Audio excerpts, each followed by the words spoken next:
Padre en el cielo, te damos gracias por esta mañana. Gracias por nuestro Salvador Cristo Jesús y su gran amor por nosotros, su sacrificio en la cruz y la vida eterna que nos da como un regalo gratuito recibido por fe.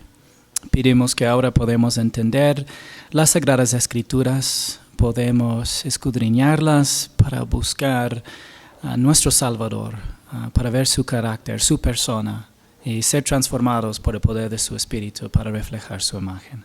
Pedimos estas cosas en el nombre de Jesús. Amén. El pensamiento simple es este. Jesús es el protector y proveedor de los creyentes y es el único Salvador de la humanidad. Muchas veces nuestros pensamientos simples son demasiado simples. Y la razón es porque muchas veces hay un punto principal que podemos encontrar en un pasaje de Escritura que Dios quiere que nosotros podamos recordar.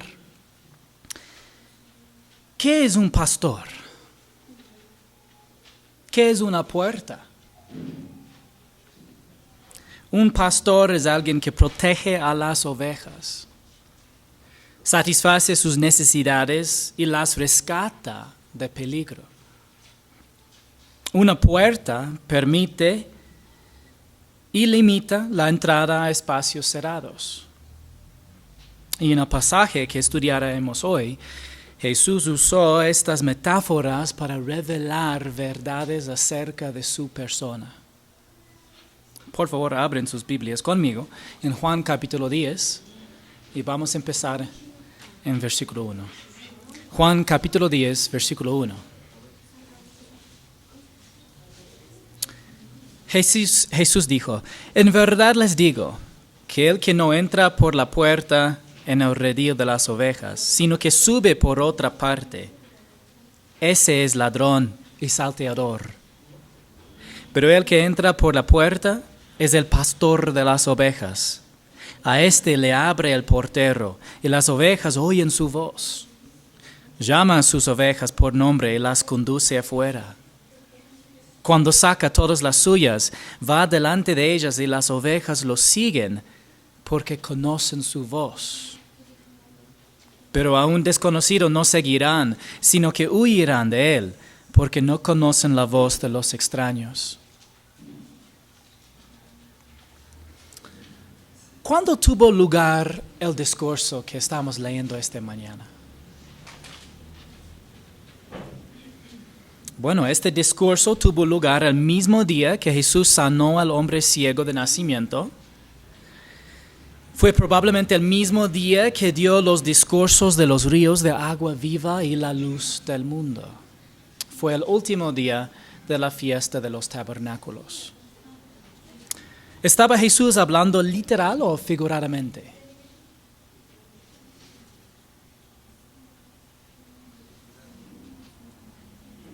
Escuché a alguien responder. ¿Qué sería, literal o figuradamente? Sí, figuradamente.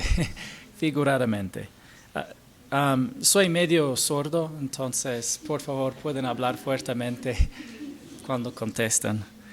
Y como Jesús no está aquí para sanarme, voy a necesitar que me den gritando. Ni Jesús ni el evangelista Juan dan una interpretación de esta enseñanza figurada y por lo tanto no debemos ser demasiado dogmáticos en nuestra interpretación y no debemos usar este texto como referencia principal para alguna doctrina. Sin embargo, yo creo que Jesús vuelve a desafiar la autoridad de los escribas y fariseos. Contrasta al ladrón y al pastor de ovejas. Uno es legítimo y el otro es ilegítimo.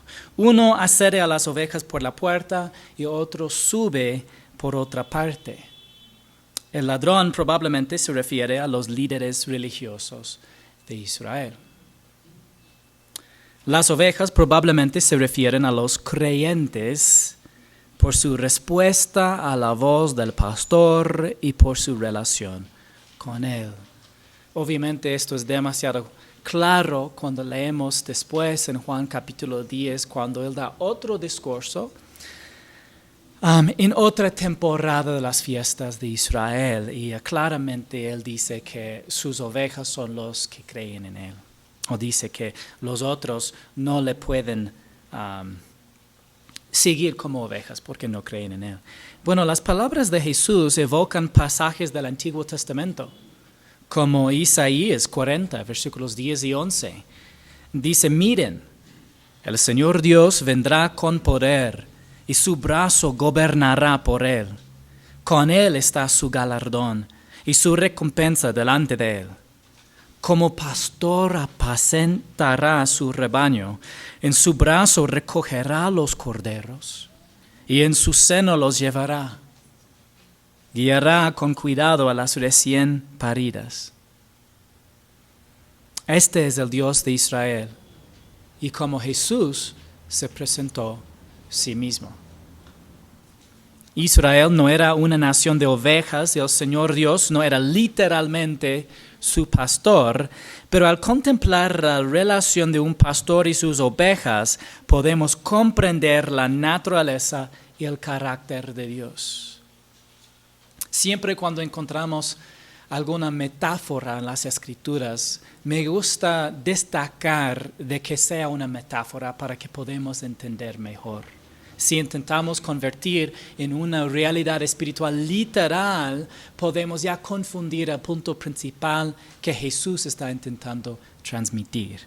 Las palabras de Jesús también nos recuerdan el salmo más famoso, el Salmo 23. El Señor es mi pastor, nada me faltará. En lugares de verdes pastos me hace descansar. Junto a aguas de reposo me conduce. Él restaura mi alma. Me guía por senderos de justicia por amor de su nombre. Aunque pase por el valle de sombra de muerte, no temeré mal alguno, porque tú estás conmigo. Tu vara y tu cayado me infunden aliento. Tú preparas mesa delante de mí en presencia de mis enemigos. Has ungido mi cabeza con aceite. Mi copa está rebosando. Ciertamente el bien y la misericordia me seguirán todos los días de mi vida, y en la casa del Señor moraré por largos días. Qué lindo, ¿no? David, un pastor de las ovejas de su padre, reconoció que lo que las ovejas eran para él, así él era para su Dios. Y así somos nosotros para nuestro Dios.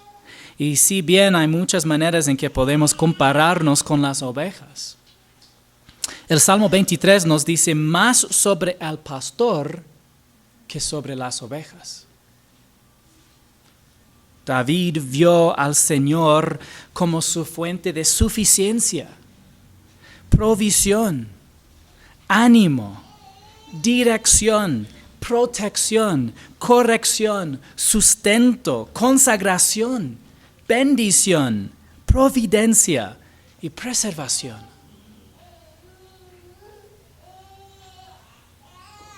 El Señor es mi pastor, nada me faltará. Esa es suficiencia. En lugares de verdes pastos me hace descansar, junto a aguas de reposo me conduce. Esa es provisión. Él restaurará mi alma. Eso es ánimo. Me guía por senderos de justicia por amor de su nombre. Esa es la dirección. Aunque pase por el valle de sombra de muerte, no temeré mal alguno, porque tú estás conmigo. Esa es la protección. Tu vara y tu cayado me infunden aliento, la corrección. Tú preparas mesa delante de mí en presencia de mis enemigos, el sustento. Has ungido mi cabeza con aceite. Eso es favor, es sanación, pero también consagración. Mi copa está rebosando.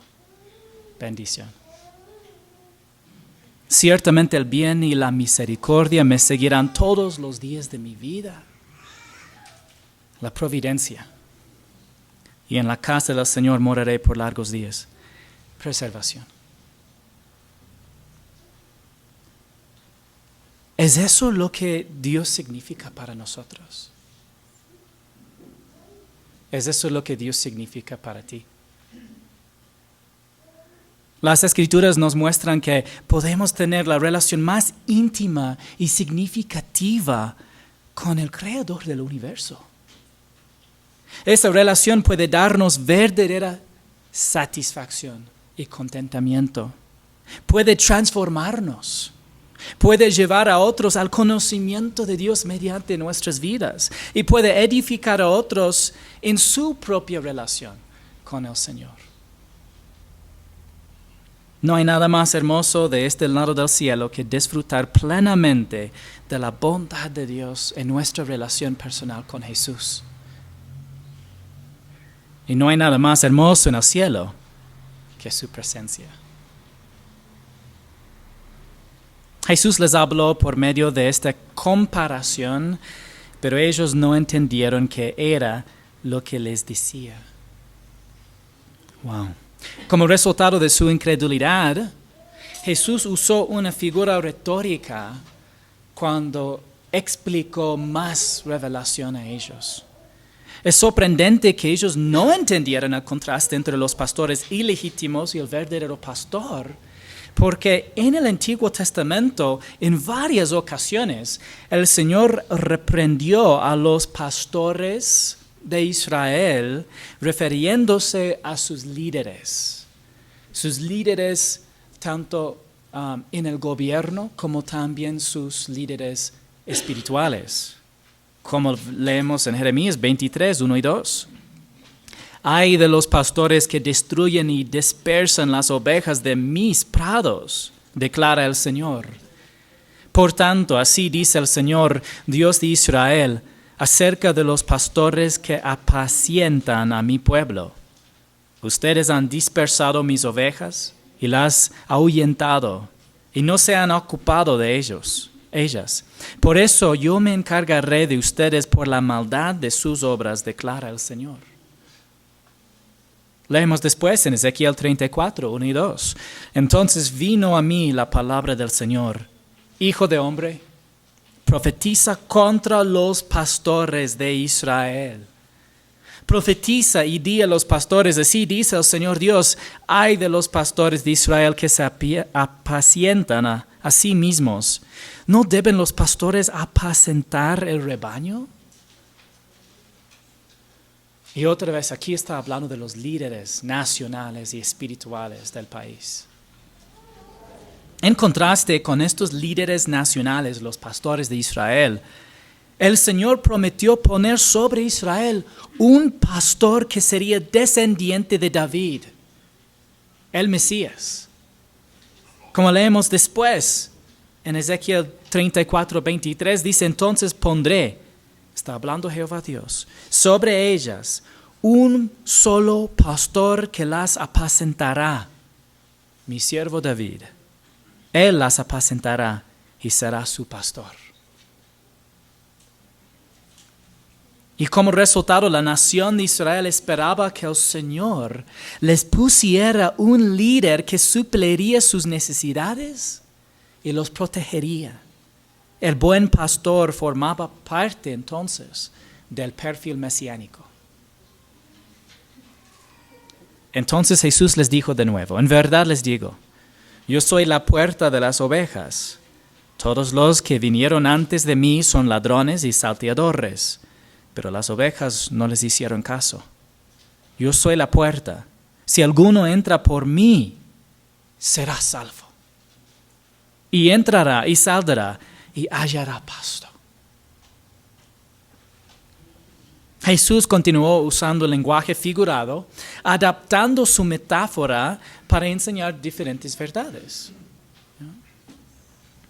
Las ovejas que no escucharon a los ladrones y salteadores eran creyentes.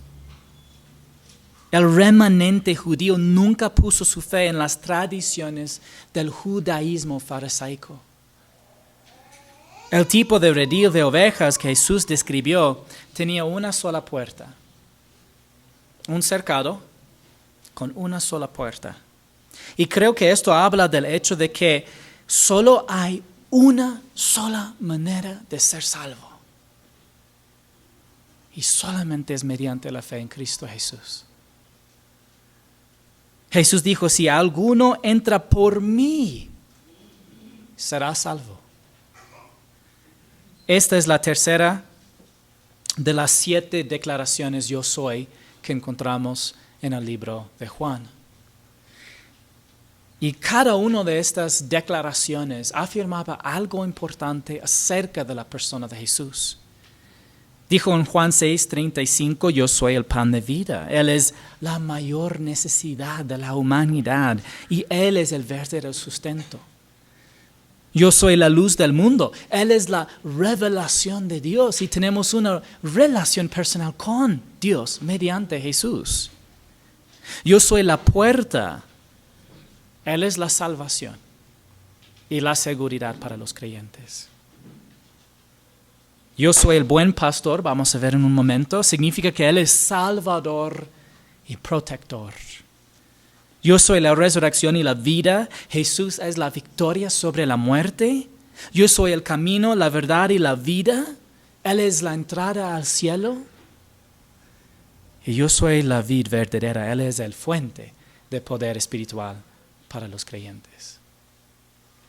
Así es Jesús. Cuando Jesús dijo, yo soy la puerta, quiso decir que Él es la única manera para ser salvo. Ser parte del pueblo de Dios y entrar en la protección del pastor. Más tarde, Pedro predicó a los líderes religiosos de Israel en Hechos 4, 11 y 12. Este Jesús es la piedra desechada por ustedes los constructores, pero que ha venido a ser la piedra angular. ¿En cuántos otros? En ningún otro hay salvación, porque no hay otro nombre bajo el cielo dado a los hombres en el cual podamos ser salvos. Hermanos, ¿en cuántos nombres o en cuántas personas podemos ser salvos? Una sola. Jesucristo. Muchos de los judíos habrían pensado que había salvación en el nombre de Abraham. Otros pensaban que había salvación en el nombre de Jacob. Los judíos le preguntaron a Jesús, ¿eres tú mayor que nuestro padre Abraham? La mujer al lado del pozo en Samaria preguntó, ¿eres tú mayor que nuestro padre Jacob? Y la respuesta es que ciertamente que sí. Otros pensaron que había salvación en el nombre de Israel. Hoy en día algunas personas piensan que el nombre es Jehová. Es la verdad la persona de Jehová. ¿Ya? Pero específicamente la persona de Jehová revelada en Jesús, porque el apóstol Pablo dice en Romanos capítulo 10 que el mismo Señor de todos es el mismo Señor Jesús. Y la salvación es en poner nuestra confianza en Jesús como Señor. Y cita Joel 2:32 que dice todo aquel que invocare el nombre de Jehová. Y el apóstol Pablo traduce en griego, en el Nuevo Testamento, dice todo aquel que invocare el nombre del Señor será salvo. Es el mismo Señor Jesús. Jesús es Jehová. Pero es la persona de Jesús específicamente en que Dios se hizo hombre y murió por los pecados del mundo. Es en Él que nosotros tenemos salvación. En hebreo, lo importante de un nombre es su significado, no el sonido. Algunos debaten exactamente cómo pronunciar el nombre de Jesús, ya sea que digamos Jesus en inglés, Jesús en español, Yeshua en hebreo, o tal vez algunos otros dicen en hebreo Yahoshua. Su significado es Salvador o Yahweh salva. Jesús es el Salvador. y en ningún otro hay salvación, porque hay único Salvador. Cerca del final de su ministerio, el Señor Jesús usó la metáfora otra vez en Lucas 13, 23 y 24, diciendo, alguien le preguntó a Jesús, Señor, ¿son pocos los que se salvan? Y Él les dijo, esfuércense por entrar por la puerta estrecha, porque les digo que muchos tratarán de entrar y no podrán. En Lucas 13, la puerta estrecha proporciona la entrada al reino, que en algunos aspectos es sinónimo de la salvación. Son pocos los que se salvan. ¿Y por qué la salvación está solo en Jesús? ¿Por qué? ¿Por qué no hay salvación en Buda, Confucio, Mahoma, Bahá'í o Krishna? Porque Jesús es la única persona que alguna vez murió por los pecados del mundo. Como el perfecto Hijo de Dios, era la única persona calificada para morir como un sacrificio perfecto. Todos los demás hombres son pecadores que merecen la separación eterna de Dios. Mientras que Jesús era el único hombre perfecto y como resultado podía morir como sustituto para todas las demás personas. 1 de Pedro 3:18 dice, pero también Cristo murió por los pecados, ¿cuántas veces? Una sola vez. ¿Quién murió? El justo. ¿Por quiénes murió? Los injustos, nosotros. Para llevarnos a Dios, muerto en la carne, pero vivificado en el Espíritu. Por eso Jesús es la puerta, como el redil de las ovejas que tenía una sola puerta, y el arca de Noé que tenía una sola puerta. La salvación tiene una sola puerta, y esa puerta es Jesús. El ladrón solo viene para robar, sigue diciendo Jesús. El ladrón solo viene para robar, matar y destruir. Yo he venido para que tengan vida y para que la tengan en abundancia. Los pastores ilegítimos dañaron al pueblo de Dios, mientras que Jesús los bendice. Los pastores, una cosa que dice Tom Constable, voy a citar aquí, él dice, Jesús, por otro lado, a diferencia de los pastores ilegítimos, los ladrones, no solo vino a traer vida espiritual a las personas, sino que vino a traerlas la mejor calidad de vida. No hablando de vida de la mejor calidad temporal, la mejor calidad espiritual. La vida eterna que Jesús imparte no solo es larga, sino también rica. Es abundante.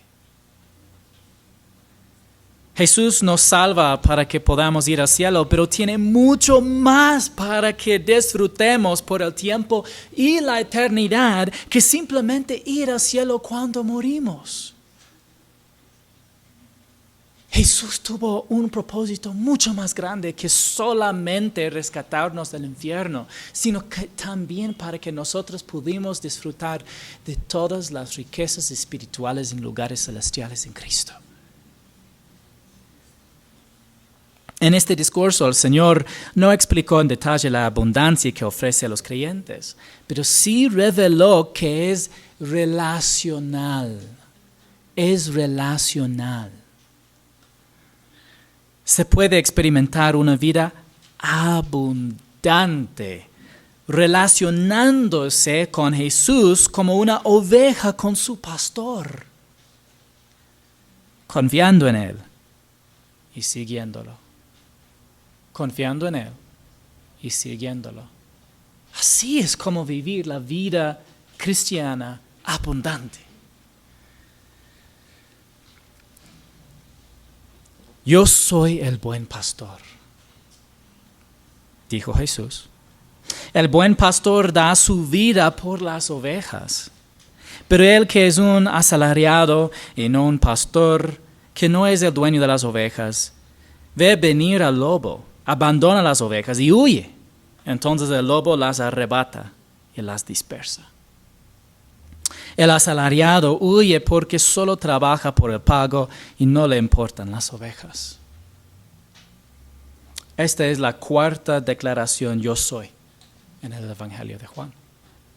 Jesús no estaba simplemente usando otra parábola para describirse a sí mismo, estaba afirmando ser el pastor tan esperado, el descendiente de David, a quien el Señor pondría sobre la nación para proporcionarles lo que más necesitaban y protegerlos. ¿Y qué era lo que más necesitaba la nación de Israel? La salvación. Ellos pensaron lo que más necesitaban era libertad política de no estar debajo de Roma. Lo que realmente necesitaban era Jesús y la salvación. Jesús no es simplemente un pastor, Él es el buen pastor que da su vida por las ovejas. El buen pastor. Esta es la primera de las 3 veces que Jesús dice que da su vida por las ovejas en este pasaje. Cuando dio su vida por las ovejas, o ¿cuándo dio su vida por las ovejas? Una pregunta. En la cruz. ¿Y por qué entregó su vida? Porque era la única manera de rescatar a la humanidad de los resultados del pecado. Jesús se contrasta con el asalariado que huye cuando ve al lobo. El asalariado solo trabaja por dinero, pero no cuida personalmente de las ovejas y no está dispuesto a arriesgar su vida por ellas. ¿Por qué David rescató ovejas en una ocasión de un león y en otra ocasión de un oso? Este no es el mismo oso. Pero ¿por qué hizo eso Jesús? Porque las ovejas le pertenecían a Él y a su Padre. Muchos pastores de ovejas figurativas de las iglesias no están dispuestos a proteger a las ovejas en un sentido espiritual. Y es porque aman demasiado sus vidas. En su discurso de despedida a los ancianos de Éfeso, el apóstol Pablo dijo esto en Hechos 20, 28 al 31. Tengan cuidado de sí mismos y de toda la congregación, en medio de la cual el Espíritu Santo les ha hecho obispos para pastorear la iglesia de Dios, la cual Él compró con su propia sangre. Sé pues, después de mi partida vendrán lobos feroces entre ustedes que no perdonarán el rebaño. También de entre ustedes mismos se levantarán algunos hablando cosas perversas para arrastrar a los discípulos tras ellos. Por tanto, estén alerta, recordando que por 3 años de noche y de día no cesé de amonestar a cada uno con lágrimas. Los buenos pastores protegen a las ovejas. Protegen a las ovejas. Esta es la razón que a veces es necesario para nosotros de distinguir entre lo que dice la palabra de Dios y lo que dice lamentablemente los que están intentando llevar el rebaño de Dios a mentiras y distorsiones de la verdad. Es la razón que a veces es necesario aclarar cosas en que uno dice, no quiero escuchar eso, solamente quiero escuchar las cosas positivas. Les aseguró que no era algo muy positivo cuando el apóstol Pablo estaba llorando diciendo, ojo, ya vienen los engañadores. Y creo que la gran mayoría de las iglesias hoy en día no aguantarían una predicación constante con advertencias en contra de falsas doctrinas. Pero es importante de tanto enseñar la verdad, de guardar a las ovejas también, de los engañadores y de las falsas doctrinas. Jesús era popular por sus milagros, no por su doctrina. Y hay una confusión en iglesias modernas hoy en día. Imaginamos que Jesús era súper popular por su mensaje de amor, pero incluso hasta las masas del pueblo rechazaron a Jesús cuando decía que ellos no eran salvos por sus obras. Porque incluso hasta la gente común, hasta incluso los marginados, muchas veces ellos todavía se sentían que podían pararse ante un Dios santo, perfecto y justo a base de mérito propio humano. Y Jesús les dijo, no es así. Tú necesitas un Salvador. Yo soy ese Salvador. Yo vine al mundo para rescatarles de los resultados del pecado. Pero sí, había muchos que creían en él. Los pastores de las iglesias no deberían esperar ser populares por enseñar fielmente la palabra de Dios. Para que alguien acepte la gracia de Dios, tiene que primero aceptar también la ofensa de la cruz. Y según 1 Corintios capítulo 1 y 2, la ofensa de la cruz es la rechaza de Dios de nuestro mérito humano. Tenemos que simplemente acercarnos a Dios diciendo, yo no tengo nada, solamente la única cosa que yo llevo ante ti es mi pecado. Y tú en tu gracia quitas mi pecado y me das tu justicia. Esa, hermanos, es la salvación. Y eso es lo que nos enseña el Evangelio. Al escribir a los pastores, Pedro dijo en 1 de Pedro 5, 2 al 4, pastoreen el rebaño de Dios entre ustedes, velando por él, no por obligación, sino voluntariamente, como quiere Dios, no por la avaricia del dinero, sino con sincero deseo, tampoco como teniendo señorío sobre los que les han sido confiados, sino demostrando ser ejemplos del rebaño. Y cuando aparezca el príncipe de los pastores, ustedes recibirán la corona inmarcesible de gloria. Los pastores deben pastorear el rebaño de Dios con el ejemplo. Con el ejemplo. Ellos mismos siguiendo al príncipe de los pastores, es decir, a Jesús. Jesús siguió diciendo, yo soy el buen pastor y conozco mis ovejas y ellas me conocen, al igual que el Padre me conoce y yo conozco al Padre y doy mi vida por las ovejas. Otra vez lo dice. Jesús conoce a los que le pertenecen y los que le pertenecen a Él le conocen. El Hijo conoce al Padre personalmente. Aunque son un solo Dios, son dos distintas personas.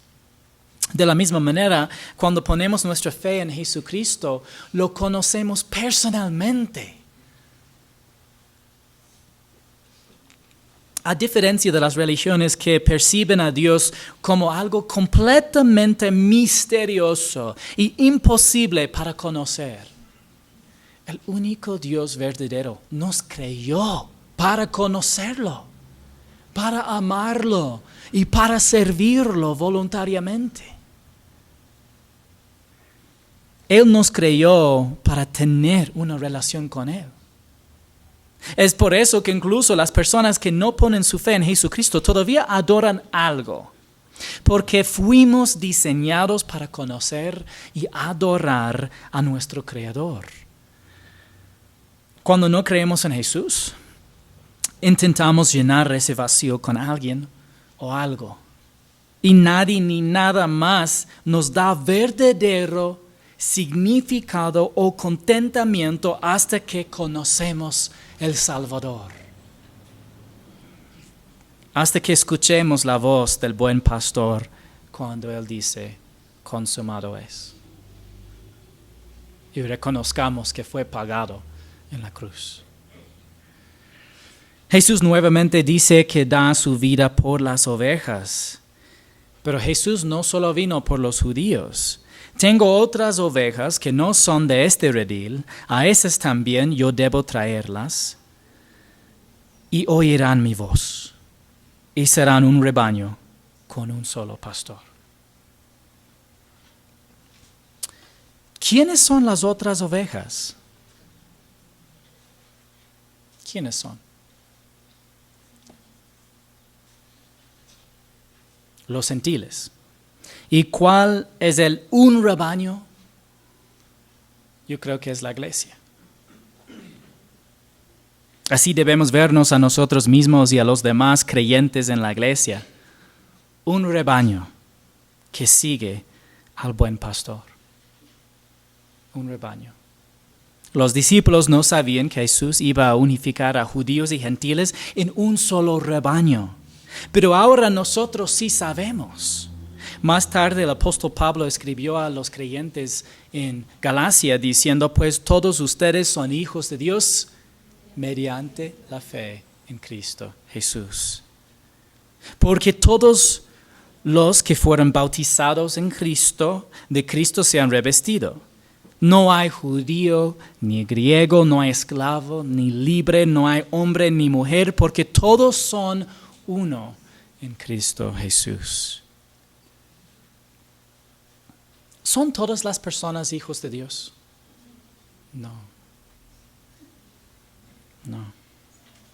Según este versículo, ¿cómo llegamos a ser hijos de Dios? Mediante la fe en Cristo Jesús. Hasta entonces es la verdad que todos somos creación de Dios. Sí. Y es la verdad que nos ama a todos.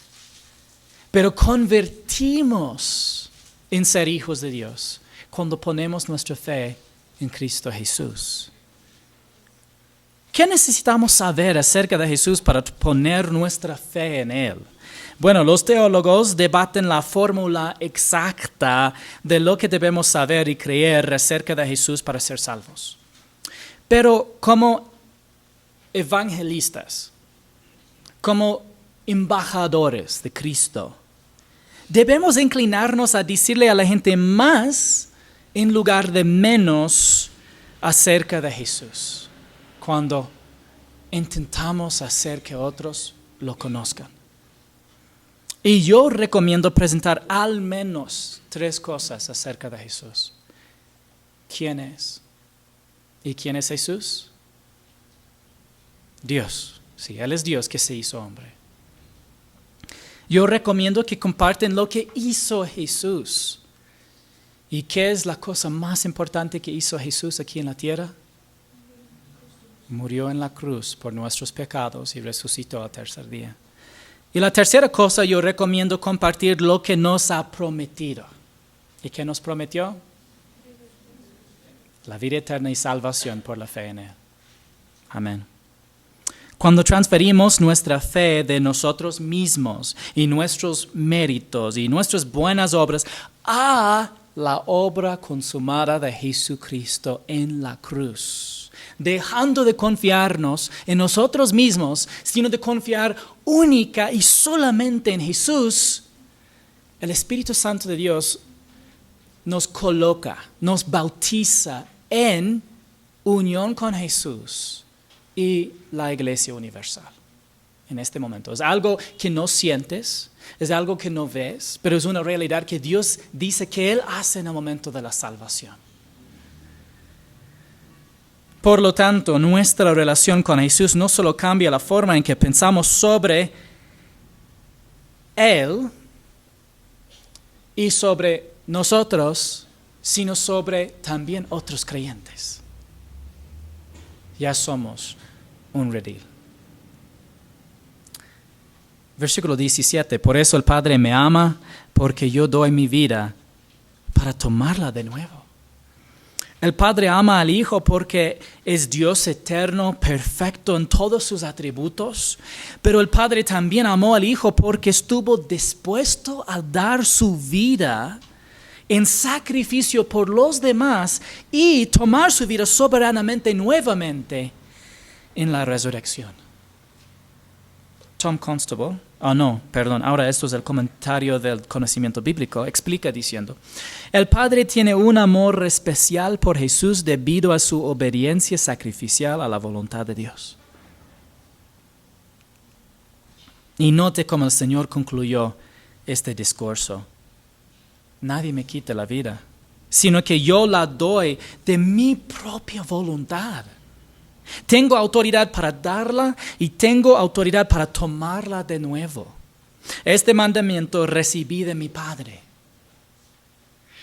Jesús nunca dejó de tener control soberano sobre los acontecimientos de la encarnación. Mientras los soldados lo conducían al Calvario, Él sostuvo el universo.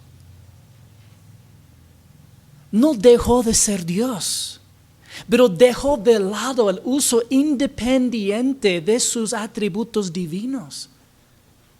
No ocupó su omnipotencia o soberanía para servirse a sí mismo, sino que mientras que le estaban clavando en una cruz, mantuvo fiel para cuidar a su creación.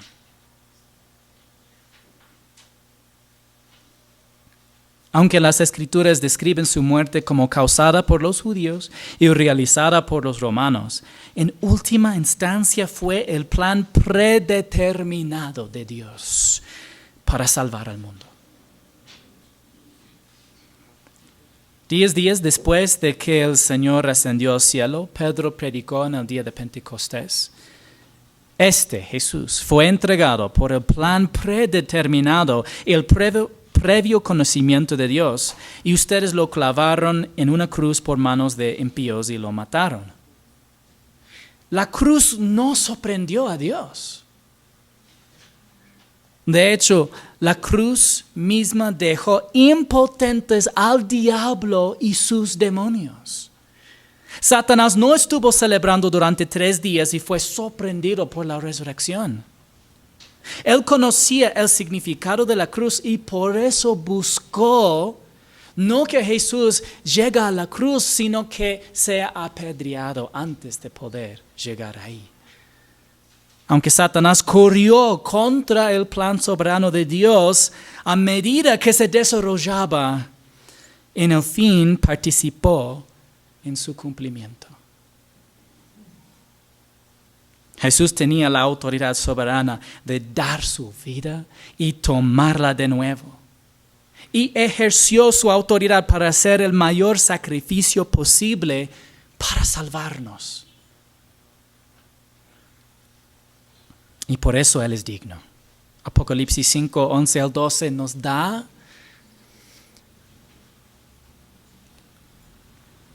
una mirada por un momento a cómo está en el cielo. Y eso es lo que leemos. Y miré, el apóstol Juan, y oí la voz de muchos ángeles alrededor del trono y de los seres vivientes y de los ancianos. El número de ellos era miriadas de miriadas y millares de millares que decían a gran voz: el cordero que fue inmolado. Vamos a decirlo juntos. Disculpe, no puedo verlo, un momento. Ahí sí. El cordero que fue inmolado es digno de recibir el poder, las riquezas, la sabiduría, la fortaleza, el honor, la gloria y la alabanza. Los santos en el cielo nunca se cansan de alabar a Jesús y a servirle. Unámonos a ellos aquí y ahora en nuestras vidas en la tierra. ¿Cómo respondieron los judíos religiosos a las palabras de Jesús? Volvió a surgir una división entre los judíos por estas palabras. Y muchos de ellos decían: tiene un demonio y está loco. ¿Por qué le hacen caso? Otros decían: Estas no son palabras de un endemoniado. ¿Puede acaso un demonio abrir los ojos de los ciegos?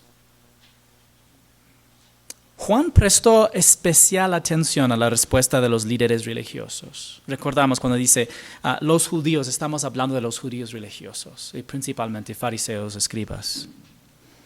Es posible que Juan fuera un levita y rico, y lo que explicaría por qué el sumo sacerdote lo conocía, como vamos a ver cuando llegamos a la crucifixión en Juan. Y también explicaría por qué registró tanto sobre los judíos religiosos. Muchos de los judíos religiosos debatieron abiertamente el consenso general de que Jesús era un hechicero poseído por un demonio. Creo que una de las preocupaciones de Juan, cuando escribió el Evangelio, era mostrar el conflicto entre los líderes religiosos. Esta podría haber sido una aclaración importante hacia finales del primer siglo, porque muchas personas naturalmente concluyen que todos los fariseos eran malos, y muchos de ellos, pero realmente, eran afectados por las palabras de Jesús. Y como lo veremos, algunos llegaron a creer en Él. ¿Cómo nos relacionamos con Jesús en nuestra vida diaria? Hemos oído su voz y le hemos seguido. Hemos entrado por la puerta estrecha. Nosotros somos sus ovejas y Él es nuestro pastor. Nos espera vida abundante en repetidas respuestas de fe a su palabra, confianza en su gracia, obediencia a su voluntad, y todo por el poder de su Espíritu para su gloria. Jesús es el protector y proveedor de los creyentes y es el único Salvador de la humanidad.